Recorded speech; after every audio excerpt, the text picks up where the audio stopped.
Every day at Our Lady of the Angels Monastery in the foothills of Virginia's Blue Ridge Mountains, the 13 resident nuns gather for prayer.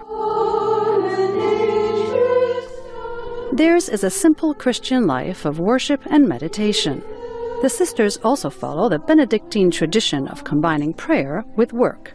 The Lord is King, let the earth rejoice. Sister Barbara Smickle co-founded the monastery 25 years ago. We feel that the work is, while not the most important part of our life, it's a very, very important part, that we use our bodies and the gifts God has given us of mind and heart and body to support ourselves. They support themselves by making cheese, specifically Dutch-style Gouda, in a barn just down the hill from the monastery. They begin the cheese-making process early in the morning with a large amount of warmed, pasteurized milk. Here we go. Sister Maria Gonzalo Garcia adds a starter culture to speed the transformation.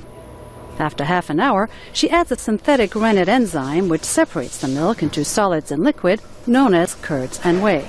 But this is the magic time, because it either sets up and turns into cheese or it doesn't. Now it's up to the Lord to turn it into cheese. Today, the magic works. The cheese mixture is pumped into a giant vat where it's pressed into a solid block of cheese. At this point, a machine could take over. But the nuns prefer to do everything by hand. They separate, weigh, and pack the cheese into bowls for a final pressing. Perfect cheese! It's very much a community effort, involving all of the sisters. We saw a video one time of cheese made in a big factory in Holland, all computerized. My comment was, poor little cheese, never touched by human hands. So ours is all day long, touched by human hands. The finished cheeses are soaked in salty water, cured in a refrigeration room, and dipped in wax before being shipped out. Customers can buy cheese directly from the monastery, although most are sold through mail order.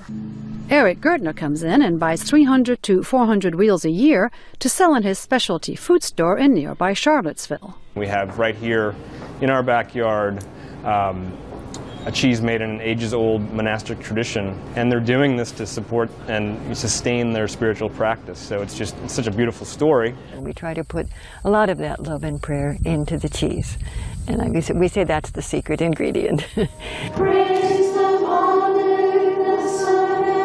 Whether it's luck or the power of prayer, the sisters have never, in the more than 20 years of monastery cheesemaking, had a single bad batch.